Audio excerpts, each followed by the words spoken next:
또 인터넷으로 예배하시는 분들에게 그리스도의 은총이 임하시길 바랍니다. 오늘 우리가 읽으신 말씀 본문에 보면 시편 33편 10절에 주께서 이방의 계략을 좌절시키시고 백성들의 계책을 무효로 만드시는도다, 이런 말씀이 있는데요. 그 개역 성경에는 이 말씀을 이렇게 번역을 하고 있습니다. 여호와께서 나라들의 계획을 폐하시며 민족들의 사상을 무효하게 하시는도다, 이렇게 말씀하고 있습니다. 자, 이 말씀을 통해서 보면 이제 모든 이 땅에 있는 나라와 민족들이 전부 나름대로 어떤 계획이 있습니다. 그리고 그 나라를 이끌어가는 주요한 사상들이 있다는 것을 이제 말씀하고 있는데요. 지금 우리가 살아가고 있는 지구상에는 뭐 200개가 넘는 그런 나라가 있죠. 그리고 그 나라와 또 민족들이 있고요. 그런 나라와 민족들이 추구하고 있는 그 정신적인 사고, 생각, 이런 걸 이제 사상이라고도 하는데, 그런 사상이 이제 전부 다르다라고 하는 거예요. 자, 크게 나눠 봤을 때 이 지구상에 있는 사람들의 정신을 지배하고 있는 큰 사상이 있죠. 근데 그 사상은 종교적인 그런 사상이 아주 강합니다. 그래서 먼저는 그리스도를 믿는, 그러니까 하나님을 믿는다고 하는 그런 사상이 있고요.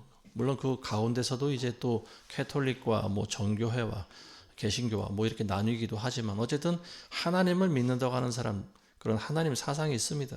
그와 반면에 또 알라신을 믿는 사상도 있죠. 근데 사실은 이 사람들도 자기네들이 믿는 하나님이 맞다고 여기고 있습니다.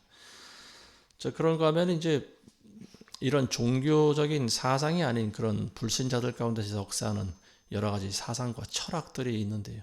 그런 것들이 이제 우리가 인본주의 철학이라고도 하고요.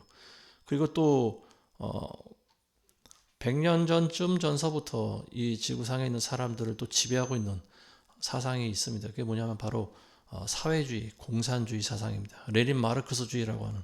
자, 이런 사상들, 그러니까 이런 종교적인 신념을 다 포함해서 이제 우리가 사상이라고 이야기하고 있는데요.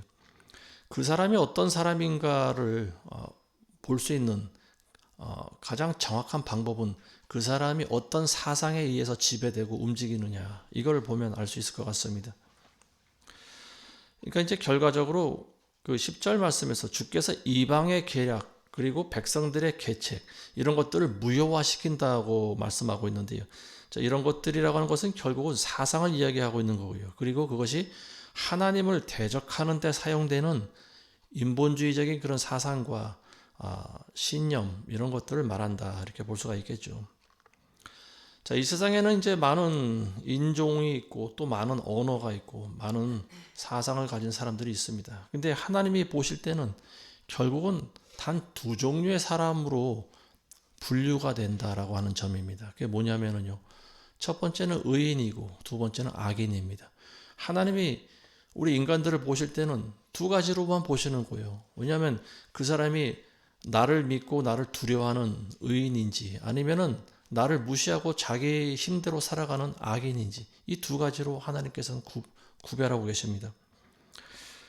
하나님이 인정하신다라고 하는 것은 결국 이 세상에 있는 많은 사람들이 어느 길로 가고 있느냐, 이걸 이제 하나님께서 보고 계신다라고 하는 거죠. 하나님을 두려워하는 사람들은 결국은 좁은 길을 향해 가겠죠. 예수님이 가라고 하신 그 좁은 길을 향해 갑니다. 그렇지만 대부분 많은 사람들이 가는 길은 멸망의 길로 걸어가고 있는데 넓은 길로 가고 있다라고 하는 거죠. 많은 사람들이 저마다 자기가 옳다고 여기는 그런 종교적인 신념 그리고 사상을 따라갑니다. 그렇지만 결국에는 우리가 그리스도를 쫓아가지 않은 사람들은 마지막 때 심판을 받고 멸망의 지옥으로 떨어질 수밖에 없는 것이 우리 모든 사람들의 미래가 아닌가 싶습니다. 최근 들어서, 최근이라고 하는 것은 한 10여 년 전서부터 이를 이야기하고 있습니다. 그 과거에는 수면 위로 잘 부각이 되지 않았던 부분들이 있는데, 뭐 저는 제가 하고 있는 일이 목회다 보니까 목사들에 대해서 이야기를 하려고 합니다. 근데 과거에는 목사들이 가지고 있는 사상에 대해서 제가 별로 관심이 없었어요. 왜냐하면 목사들이 모두가 다 거의 동일한 사상과 동일한 모습을 보이고 있기 때문에 그랬습니다. 근데 그게 어떤 문제화된 계기가 있었어요. 이게 뭐냐면은 2013년도에 우리나라에 있는 많은 개신교 교회들이 WCC에 가입을 하게 된 그 일이 이제 전환점이 됐습니다.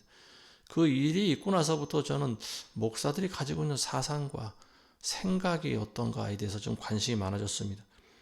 어쨌든 그 WCC 배교 사건이 일어나게 되면서 저는 참 충격적인 그런 생각을 하게 되었는데요. 많은 목사들이 절대 진리라고 하는 그 예수 그리스도를 통해서만 구원받는다라고 하는 절대 진리에 대한 확고한 믿음이 없다라고 하는 거예요. 여기에 저는 충격을 받았습니다.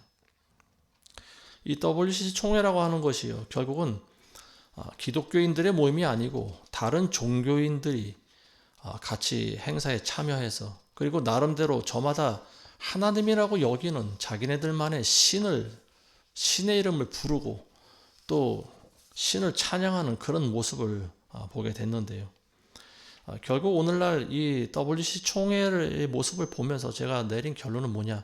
이 시대에 많은 기독교인들 그리고 목사를 포함한 크리스찬들이 가지고 있는 이 신앙이라고 하는 것이 결국은 혼합주의구나. 저는 그런 결론을 내리지 않을 수가 없어요. 우리나라에 있는 많은 10개 이상 되는 그런 주요 대형 교단과 교회들이 모두가 다 WCC에 가입을 해버렸는데요. 그러다 보니까 이 WCC라고 하는 큰 위에 있는 권세로부터 이 땅에 있는 많은 교회가 영향력을 받고 있지 않겠습니까?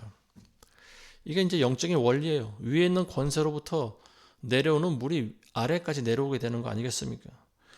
많은 목사들이 자유주의 사상에 물들어 있고요. 특히 외국에서 공부하고 온 많은 목사들이 이런 자유주의 사상을 많이 배워오고 있는 것 같습니다. 절대 구원이 없다라고 하는 거죠. 예수님에게도 구원이 없고 다른 종교를 믿는 그런 나름대로 종교에도 구원이 있다라고 하는 거 아니겠습니까? 이게 참 저한테는 이게 참 기가 막힌 일인데요. 어떻게 하나님을 믿는다고 하는 사람들이, 예수 그리스도가 구원이라고 믿는 사람들이 이런 생각을 할 수가 있을까? 저는 이 부분에 대해서 나름대로 좀 깊이 있게 고민해보고 연구를 해본 결과, 이 사람들이 가지고 있는 신앙관이라고 하는 것보다 더 위에 있는 어떤 사상이 더 중요하구나라고 하는 생각을 가질 수밖에 없었습니다. 인간이 가지고 있는 지식이나 배경이나 사상이나 철학이나 이 모든 것들을 사실은 그 위에 있는 권세를 가지신 것이 바로 하나님의 말씀 아니겠습니까? 근데 많은 목사들이 하나님의 말씀보다 위에 있는 윗권세를 가지고 있는 나름대로의 사상이 있다고 하는 것을 저는 최근에 깨달았어요. 이 자유주의 사상에 물들어 있는 목사들은요, 대개 공산주의를 옹호합니다. 그리고 이 북한과 관련된 단체들을 후원하고요. 그리고 어떤 일부 목사들은 또 일부러 공산당의 어떤 그 목적을 달성하기 위해서 일부러 목사가 된 사람들도 있는 것 같습니다. 이런 사람들은 사실 목사라고 볼 수가 없죠. 이런 사람들은 간첩이라고 보는 게 더 올바른 표현이 아닌가 싶습니다. 그동안 제가 실명을 이야기를 안 했는데요. 제가 굳이 실명을 이야기 안 해도 알만한 분들은 다 알 거라고 보여집니다. 지금 분당에 있는 큰 교회가 요즘 좀 이슈가 되고 있는 것 같은데, 거기 있는 담임 목사가 지금 우리나라의 시국에 대해서 나라와 민족을 위해서 기도하자고 하는데, 그 기도 제목을 들어보면은 굉장히 좀 두리뭉실합니다. 교인이 많다 보니까 아마도 그런 기도 제목으로 이야기한 것 같아요. 좌가 옳은지 우가 옳은지 그걸 하나님께 맡기고 기도하자라는 식의 또 기도 제목을 내놓고 있는데, 근데 이제 이분이 사실은 몇 년 전에도 한번 교계에서 문제가 된 적이 있었습니다. 그 부목사 중에 한 명이 동성애를 옹호하는 그런 발언을 했는데, 그거를 무마시키기 위해서 그냥 옹호하는, 부목사의 어떤 그 잘못을 지적하지 않고 오히려 지금 그게 대세라는 식의 발언을 아주 참 교묘하게 했다고 보여지는데요. 근데 이제 어느 분이 이분의 설교를 듣고 예전에 한 그 설교를 올린 걸 보고 제가 참 최근에 충격을 받았는데 이분이 어떤 사람을 존경하느냐라고 했더니 이제 본인이 신영복이라고 하는 사람을 또 존경한다라고 하는 그런 발언을 했다고 해요. 신영복은 우리가 다 잘 알듯이 간첩 아닙니까? 그리고 문재인이 또 가장 존경하는 사람이 신영복이라고 했을 때 우리는 문재인의 정체를 알게 되지 않았습니까? 야, 이거 정말 심각한 일이구나. 우리나라가 어쩌다 이 정도로까지 지금 이렇게 변질이 되었을까? 골병이 들었을까? 저는 그런 생각을 지울 수가 없는데요. 대형교회 담임 목사가 좌파라고 하는 것이 여러분들 이해되십니까? 어떻게 좌파가 대형교회 목사 자리까지 올라가게 되었을까? 저는 그런 생각이 들어요. 결국은 높은 자리에 도달할 수 있는 유일한 방법은요, 끊임없이 사람들의 시선을 두려워하면서 어느 사람이든지 적으로 만들지 않고, 그리고 끝까지 중립을 유지하면서 미꾸라지처럼 헤쳐나갔기 때문이 아닌가, 저는 그런 생각이 들어요. 그리고 그런 사람들만이 오늘날 대형교회 담임 목사가 되지 않았을까. 이미 수년 전에 박근혜 대통령 퇴진 때도 우리가 봤지만 정치인들뿐만이 아니고요, 많은 목사들이 촛불을 쓰고 광화문 앞에서 시위를 벌였습니다. 대통령을 끌어내려야 된다고. 지금도 대통령을 끌어내려야 된다고 말하는 사람들은, 그런 특히 목사들은요, 제가 봤을 때 전부 거의 좌파라고 보여집니다. 이 사람들의 정체가 도대체 무엇인가 많은 생각을 하게 해요. 이 사람들이 도대체 예수 그리스도의 복음을 통해서 온 땅에 어떤 그 복음의 진리를 전하려고 하는 진짜 참된 목사들인가, 아니면 어떤 자신들의 목적을 달성하기 위해서 목사가 된 사람들인가, 저는 이런 생각을 하게 됩니다. 요한계시록 3장 15절에 보시면 예수님께서 라오디게아 교회에게 이런 경고의 말씀을 주시는데요. 내가 네 행위를 아노니 네가 차지도 않고 덥지도 아니하도다. 나는 네가 차든지 덥든지 하기를 원하노라. 네가 미지근하여 차지도 덥지도 않으면 내가 너를 내 입에서 토해내겠노라. 예수님께서 직접 하신 말씀 아닙니까? 너는 차든지 덥든지 하라고 하는 거예요. 교회에게 하시는 말씀이죠. 그리고 오늘날 우리에게 하시는 말씀입니다. 크리스찬들에게 하는 말이에요. 크리스찬들은 분명한 방향과 목적이 있어야 됩니다. 그리고 어떤 상황과 사건과 이런 거에 대해서 나름대로 진실을 볼 줄 아는 눈이 있어야 돼요.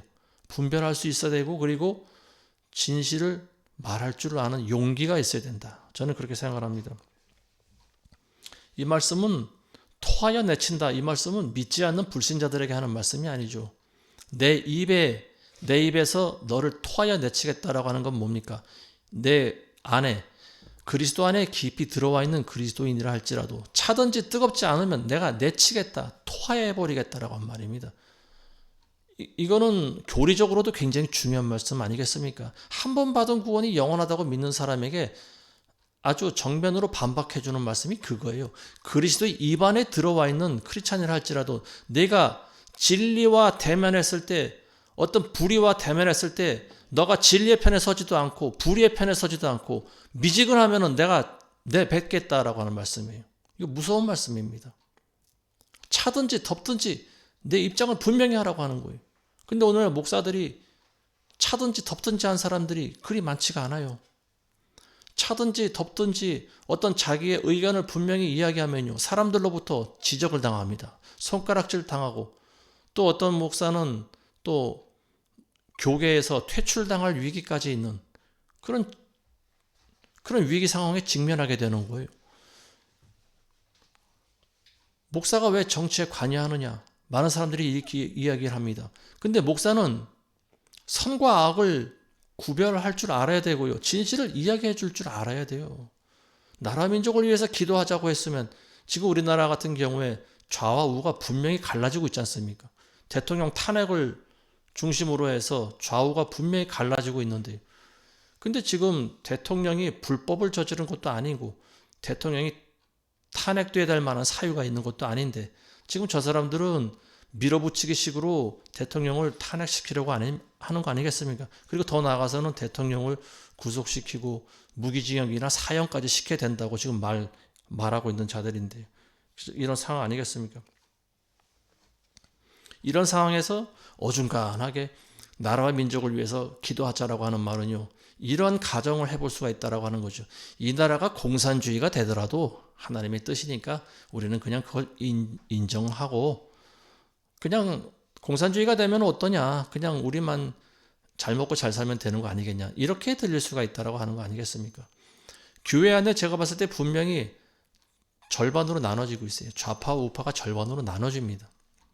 예전에는 좌파가 더 많이 있었겠죠. 그렇지만 지금은 점점 어떤 대통령 탄핵의 근거가 부족하고, 그리고 또 증인들이 점점 나오고 있어요. 그러다 보니까 지금 헌재에서도 대통령을 함부로 재판하지 못하는 그런 상황까지 오게 되지 않았습니까? 좌파가 사람들을 천국으로 인도한다라고 하는 거, 이 말 자체가 이건 어불성설이에요. 말이 되질 않습니다. 우리나라에서 좌파라고 하는 사람들은요, 공산주의를 표명하고 지지하는 사람들이에요. 근데 공산주의라고 하는 것이 얼마나 악한 제도입니까? 그리고 우리나라는 6.25 때 공산주의자들에게 의해서 얼마나 많은 사람들이 죽었어요. 여기에는 하나님의 사랑이라고 하는 것이 단 한 톨도 보이지 않는 것이 바로 공산주의라고 하는 거죠. 근데 목사들이 공산주의도 지지한다, 이거는 대놓고 지지한다라고 하는 것은, 이거는 이 사람이 목사가 아니고 간첩이다라고 하는 거죠. 그리고 어중간하게 미지근한 태도로 보이는 사람도 역시 저들도 가짜라고 하는 겁니다.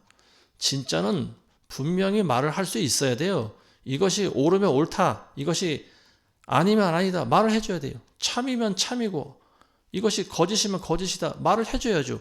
그래야 사람들이 기도를 할 거 아니겠습니까? 이거는 미지근한 목사는요, 교인들을 미지근하게 만드는 겁니다. 결국은 교인들조차, 예수님의 입안에 들어와 있던 교인들조차 전부 예수님께서 토하여 내쳐버리는 결과를 가져오게 되는 거죠. 자기만 내침 받으면 괜찮은데 왜 자기를 따라오는 많은 사람들도 전부 미지근하게 만들어버립니까?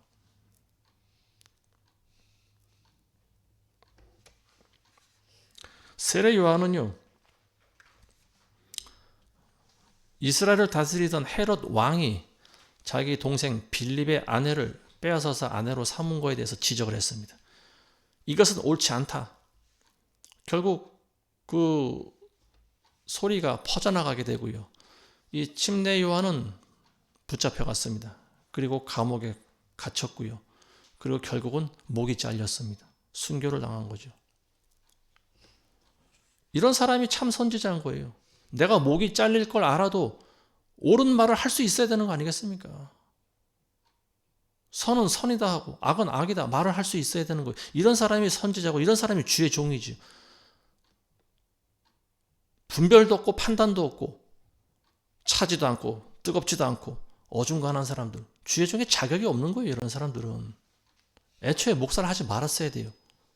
사람들을 그냥 많이 끌어 모아서 성경 말씀을 가르칠 수는 있을지 몰라도 예수님의 참된 크리스찬으로 만들기에는 굉장히 부족한 사람입니다.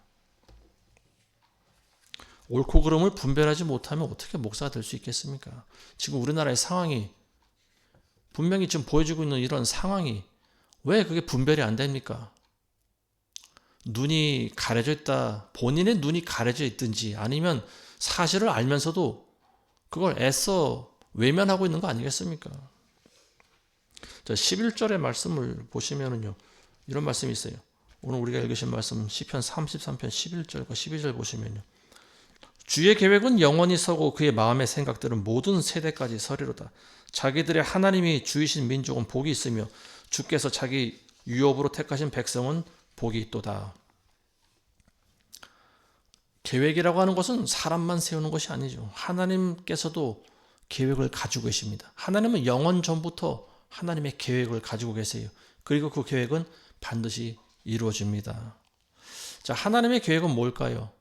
하나님의 계획은 12절에 나와 있어요. 자기들이 하나님이 주이신 민족은 복이 있다. 그러니까 많은 종교인들이요, 각자 자기가 믿는 신이 하나님이다라고 해요. 그렇지만 진짜 성경의 하나님, 가짜 신이 아닌 진짜 하나님을 나의 주다, 나의 구세주다, 나의 하나님이다라고 믿는 백성들에게 하나님께서는 복을 주신다라고 하는 말입니다. 다시 말해서 하나님을 믿고 두려워하는 자들에게 하나님께서 유업을 내려주신다라고 하는 거예요. 그리고 반대로는 하나님을 믿지 않고 자신의 힘을 믿고 의지하는 인간들에게, 그런 사람들을 하나님께서 공의로 심판하신다라고 하는 말입니다. 자, 16절과 17절 보시면은요. 많은 군대로 구원받은 왕이 없으며 막강한 힘으로 구제받은 용사도 없느니라. 안전을 위해서는 말도 부질없는 것이요 그 막강한 힘으로 아무도 구해내지 못하리라.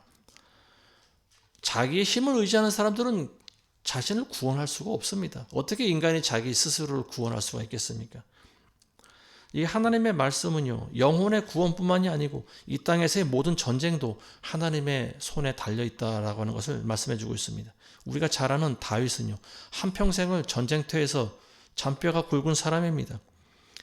근데 성경에는 다윗이 전쟁에 나가서 한 번도 패했다라고 하는 그런 기록이 없어요.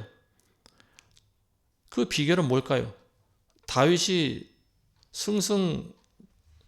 승승장구할 수 있었던 이유는 뭘까요? 하나님을 의지하는 데 있다라고 하는 거예요. 무기를 의지하지 않았어요. 군사들의 수를 의지하지 않았어요. 다윗이 의지한 것은 오직 하나님입니다. 그리고 오직 하나님의 성령이 자기에게서 떠나는 것을 하지 말아달라고 이렇게 간구를 했습니다. 이런 성령의 사람 다윗을 하나님께서 어떻게 도와주시지 않겠습니까? 다윗은 말년에 자기 아들 솔로몬에게 왕위를 물려줄 때 다윗 솔로몬에게 이런 말을 해줍니다. 역대상 28장 9절에 보시면요. 너 내 아들 솔로몬아, 너는 네 아버지의 하나님을 알라. 그리고 온전한 마음과 기쁜 뜻으로 그분을 섬기라. 주께서는 모든 마음을 살피시고 생각의 모든 상상을 아시나니 만일 네가 그분을 찾으면 그가 너를 만나실 것이나 만일 네가 그분을 버리면 그가 너를 영원히 버리시리라. 다윗이 솔로몬에게 유언으로 남겨준 말씀이 뭐냐면 바로 하나님을 의지하라고 하는 겁니다. 하나님을 알고 하나님을 의지하라. 네가 하나님을 버리지 않으면 하나님도 너를 버리지 않을 것이다. 그러나 네가 하나님을 버리면 하나님도 너를 버리실 것이다.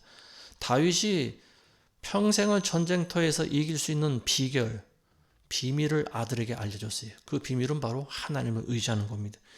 근데 애석하게도 이 솔로몬은 처음에는 다윗의 말대로 하나님을 잘 섬겼죠. 그렇지만 나중에 시간이 지나면서 많은 자신들의 여인들 때문에 결국은 하나님을 저버리게 됐습니다. 성경에는 악인에 대해서 여러 군데서 말씀 많이 하고 있는데 이 악인이라고 하는 사람들은 결국은 하나님이 없다고 하는 사람들이죠. 그리고 자기의 힘을 의지하는 사람들. 그리고 하나님을 믿는 것 같지만 하나님이 없는 것처럼 살아가는 사람들. 이 사람들도 역시 하나님 보시기에는 악인이라고 보는 거죠. 시편 4절에 보시면요. 악인은 자기 얼굴의 교만으로 인하여 하나님을 찾지 아니하리니 그들의 모든 생각에는 하나님이 없나이다. 자기 사상 가운데 자기를 지배하고 통제하고 움직이는 사상 가운데 하나님이 없다라고 하는 거예요. 이 사람들이 바로 악인입니다. 시편 59편 7절에도 보면요. 그들의 발은 악으로 달려가고 그들은 무죄한 피를 흘리기에 급하니 그들의 생각은 죄악의 생각이요 그들의 길에는 황폐함과 멸망이 있도다. 이 시대 대표적인 악인들, 지금 살아있는 악인들이 많이 있지 않습니까? 제가 늘 말씀드리지만 북한에 있는 김정은, 그리고 중국의 시진핑, 러시아의 푸틴, 이런 사람들이 지금 살아있는 대표적인 악인이라고 볼 수가 있겠죠. 지금 푸틴만 하더라도 벌써 우크라이나하고 전쟁을 벌이면서 사람들을 지금 몇 명이나 죽였는지 몰라요. 수백만 명이 아마 죽지 않았을까 싶습니다. 한 사람의 잘못된 판단이 이처럼 많은 천하보다 귀하다고 하는 많은 사람들의 영혼을 결국은 다 죽음으로 내몬 거 아니겠습니까? 이런 사람들이 하나님 보시기에는 살인자 아닐까 그런 생각이 들어요. 김정은, 푸틴, 시진핑 이 사람들의 공통점은 뭘까요? 공산주의자들이다라고 하는 거예요. 그래서 지금 이 세계, 이 시대를 지배하고 있는 많은 사상과 조류 가운데 공산주의가 얼마나 위험한지를 보여주고 있는 거죠. 이 세 사람들의 공통점이 바로 공산주의다. 그리고 이 사람들은 많은 사람을 죽여왔다라고 하는 거예요. 그리고 앞으로도 많은 사람을 죽일 거라고 하는 거죠. 그런가 하면은 지금 우리가 알지 못하는 악인들도 사실은 많이 있습니다. 이 시대의 진정한 악인은 이 푸틴과 같은 사람 말고 그들 뒤에서 그들을 배후에서 조종하는 사람들이다라고 볼 수가 있을 것 같아요. 이런 사람들은 각국의 정치와 경제와 종교 이런 것들을 전부 움직이고 있습니다. 우리나라가 2013년도에 WCC를 개최하게 된 것도 사실은 이런 사람들의 입김이 뒤에서 작용한 게 아닌가 싶어요. 다는 모르지만 우리가 지난 코로나를 3년간 겪으면서 수면 위로 부상하게 된 사람들이 있죠. 어떤 사람들인가 하면요, 조지 소로스 같은 사람, 그리고 또 뭐 크라우스 슈밥이라든지 빌 게이츠라든지 이런 사람들은, 빌 게이츠는 뭐 물론 우리가 마이크로소프트 컴퓨터를 하는 사람은 다 아는 사람이지만 조지 소로스라든지 크라우스 슈밥이라든지 이런 사람들은 이제 코로나를 겪으면서 우리가 알게 된 사람이죠. 그리고 이런 사람들이 악의 배후에 있다라고 하는 거죠. 어쨌든 이런 사람들은 코로나 때 전 세계인들에게 백신을 팔아먹으면서 또 떼돈을 번 그런 제약회사들, 이런 제약회사들과 관련이 있고요. WHO라든지 UN이라든지 이런 세계 기구와도 또 관련이 있죠. 그리고 그 모든 것에 그 조직의 정점에는 예수회라고 있는 것이 이제 또 있다. 이것이 이제 알만한 사람들은 전부 다 알려지고 있는 부분이고요. 오늘날 결론적으로 보면 이 세상의 모든 악의 뿌리가 사실은 하나님을 믿는다고 하는 그런 단체, 사실은 그것이 비슷한 거죠. 예수회라고 하는 것이 캐톨릭에 있는 비밀 조직 아니겠습니까?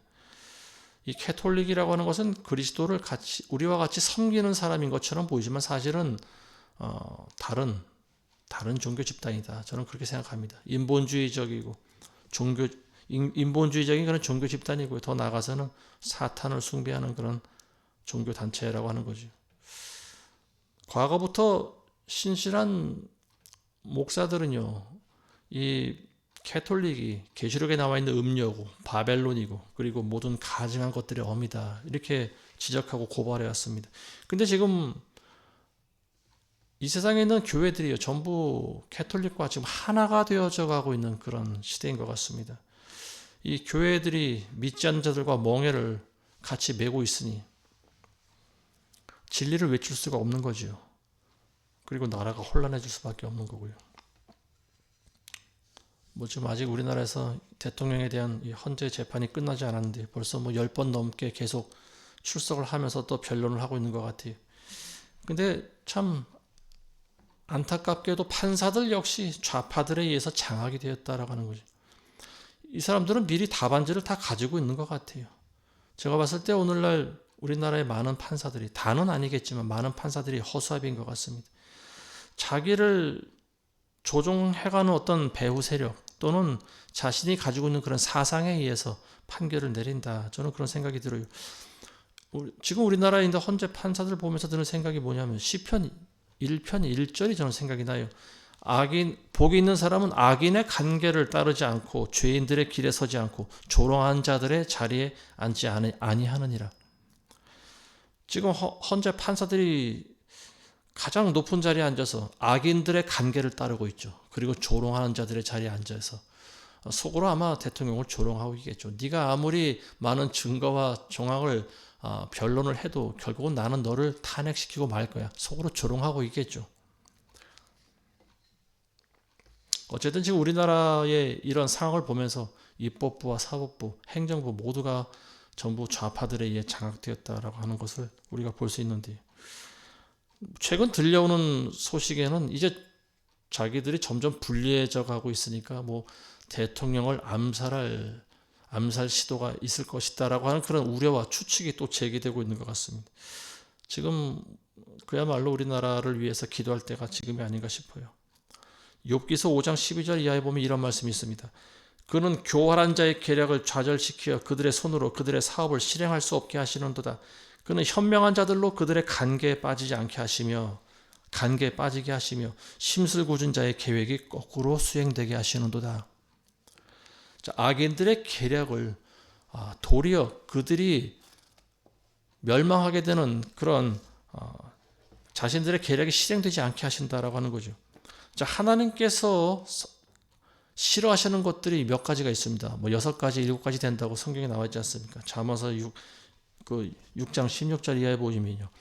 하나님께서 싫어하시는 것이 6가지가 있는데 교만한 눈과 거짓말하는 혀와 무죄한 자를 피 흘리는 손과 악한 계획을 꾸미는 마음과 악으로 달려가는 데 빠른 발과 거짓을 말하는 거짓 증인과 형제 간의 불화를 일으키는 자니라. 이 앞에 6가지, 이 교만한 눈, 거짓말하고, 그리고 뭐 무죄한 자를 피를 흘리고, 악한 계획을 꾸미는 거, 그리고 악으로 달려가는 데 빠른 발. 자, 이런 것들을 보면서 지금 우리나라의 상황과 굉장히 흡사한 것 같아요. 마지막에 형제 간의 불화를 일으키는 거, 이것만 빼면은 지금 이 6가지, 하나님께서 싫어하시는 6가지, 이 6가지를 모두 충족시키는 사람들이 지금 정치인들 가운데 있는 것 같습니다. 어느 당 대표, 그리고 굉장히 악한 눈을 가지고 있는 또 정치인, 이 2명, 제가 뭐 실명은 거론하지 않겠습니다. 어쨌든 이 2명을 보면은 굉장히 그 마음속에 있는 생각이 어떤 사람들인가, 눈 자체가 사악하게 보인다라고 하는 거예요. 그 민주당 대표와 관련된 증인, 중요한 사람들이 이미 7명이나 죽었어요. 이 사람들이 전부 다 자살했을 거라고는 보이지 않습니다. 한두 명 자살을 했든지 아니면 또 누가 계획적으로 살인을 저지르지 않았나. 근데 의심갈 만한 정황이 지금 있는데도 조사를 하지 않고 있다라고 하는, 이게 더 이상한 거죠, 사실은. 이런 사람들이 지금 윤 대통령을 죽이지 말라는 법이 없습니다. 그래서 우리가 어쨌든 그를 위해서 기도해 줘야 될 것 같습니다. 자, 예레미야서 18장 23절 보시면 이런 말씀이 있습니다. 그러나 주여, 주께서는 나를 대적하여 나를 죽이려 하는 그들의 모든 계략을 아시니 그들의 죄악을 용서치 않으시며 주의 목전에서 그들의 죄를 가리지 마시고 그 대신 그들로 주 앞에서 넘어지게 하되 주의 노하시는 때에 그들에게 이같이 하옵소서. 예레미야를 죽이려고 한 사람들이 많이 있었죠. 그리고 그 사람들은 바로 예레미야와 같은 선지자들이었어요. 근데 이 사람들은 하나님의 말씀을 받고 그걸 그대로 옮긴 사람들이 아니죠. 이 사람들은 마귀의 사주를 받은 사람들이었어요. 그러니까 오늘날에도 역시 똑같습니다. 주의 종이라고 하는 사람들, 자칭 선지자라고 하는 사람들이 오늘날 굉장히 많이 있어요. 근데 어떤 사람들은 하나님의 말씀을 있는 그대로 전하는 사람이 있는가 하면, 어떤 사람들은 자기 생각을 전하고요. 어떤 사람들은 심지어는 마귀의 생각을 전하는 사람들도 있습니다. 이 굉장히 안타까운 사실이죠. 그래서 결국 이 예레미야가 죽임을 당하지 않습니다. 예레미야를 죽이려고 다른 거짓 선지자들이 많이 계획을 꾸몄지만 예레미야를 하나님께서 결국 살려주신다라고 하는 거죠. 지금 대통령을 죽이려고 하는 시도가 있는지 모르겠어요. 근데 아마도 그 사람들은 그런 생각을 하고 분명히 있을 거라고 저는 보여집니다. 그래서 우리가 그런 악인들의 계략이 무효가 되도록 우리가 기도를 해야 될 것 같습니다. 민주당에 있는 어떤 국회의원은 지금 윤 대통령이 사형이나 무기징역을 받기를 원한다, 뭐 이런 발언을 했습니다. 뭐 본인 안에 가득한 것이 입으로 나오는 거 아니겠습니까? 어쨌든 이런 악인들의 계략이 오히려 에스더에 나와 있는 그런 하만, 악한 하만과 같은 그 하만의 그런 악한 계획가 오히려 자신의 목을 장대에 매다는 결과를 낳지 않았습니까? 이처럼 저들의 계략이 오히려 이 하만의 올가미가 돼서 자신들의 목을 올가매는 그런 도구가 되도록 우리가 기도를 해야 될 것 같습니다. 자, 이제 마지막으로 이제 지금 말씀을 맺겠습니다. 이틀 전에 그 미국에서 시팩에서 그 모르스탄이라고 하는 사람이 나와서 연설을 했는데, 이 시팩이라고 하는 건 뭐냐면 그 미국의 보수 단체에서 하는 그 정치 행사를 이야기하고 있습니다. 근데 이 모르스탄이라고 하는 사람이 미국의 이제 법학자이기도 하고요, 외교관이기도 한 사람인데, 이번 트럼프 정부와 관련돼서 동아시아 쪽에 뭐 그 상황에 대해서 일을 맡은 것 같습니다. 그분이 한 연설 한 5분 정도 되는데 제가 한번 들어봤습니다. 우리나라의 상황을 우리보다 더 정확하게 알고 있어요. 그리고 그거를 그대로 이야기를 다 전달했습니다. 우리나라의 지금 대통령 탄핵 사건과, 그리고 그 배경에는 민주당의 공산주의자들과 손을 잡고 행했던 민주당들의 그 악행들이 들어 있었고요. 그리고 또 우리나라 역사에 대해서도 잘 알고 있습니다. 1950년에 일으킨 남북한의 그 6.25 사변이 소련의 사주를 받은 북한군들이 우리나라를 남침했다라고 하는 것을 다 전부 이야기하고 있습니다. 자, 그때 미군이 5만 명이 사망했다라고 하는 말을 하면서 지금의 대한민국의 상황이 6.25 동란 때의 상황과 굉장히 흡사하다라고 하는 그런 말을 하고 있습니다. 그 모르스탄이라고 하는 사람의 연설이 이쪽 진영에는 큰 힘을 줄 수 있을 것 같아요. 그렇지만 저쪽 진영에는 어떤 두려움의 경고가 되지 않을까 싶습니다. 자, 마지막으로 이사야서 66장 18절에 보시면 내가 그들의 행위와 생각을 아노라. 때가 되면 내가 모든 민족과 방언들을 모으리니 그러면 그들이 와서 나의 영광을 보리라. 주님의 재림이 있게 되면 예수님께서 모든 민족과 방언들을 모으신다라고 나와 있어요. 그때 가면 이제 민족이라든지 방언의 개념이 없어지는 거죠. 바벨탑 이후로 나뉘어졌던 많은 민족과 그리고 또 언어 이런 것들이 다시 하나로 회복되는 역사가 있게 됩니다. 그리고 그동안 하나님을 대적하던 이런 많은 인본주의적인 것들이 다 무너지고요. 그리고 과거에 에덴 동산의 영광을 다시 회복하게 될 줄로 믿습니다. 그때는 이 땅에 있는 모든 민족들이 한 언어를 사용할 거라고 보여줍니다. 그리고 한 하나님을 섬기고 그리고 그리스도의 모든 말씀이 모든 사람들의 생각을 지배하는 그런 사상이 될 줄로 믿습니다. 그때는 공산주의도 사라지고 민주주의도 없어질 거예요. 그리고 모든 종교가 없어지고 모든 사상이 사라집니다. 오직 예수 그리스도의 통치 아래 사람들은 한 가지 말과 한 가지 신앙과 그리고 한 가지 사상으로 예수님의 말에 절대적인 순종을 하면서 살아가게 될 것입니다. 그때까지 우리는 이 세상에 선을 가장한 그런 악의 세력과 싸워 나가야 됩니다. 선을 선하다고 하고 악을 악하다고 말할 줄 아는 여러분들이 되시길 주님의 이름으로 축원드립니다. 기도하겠습니다. 하나님 아버지 감사합니다.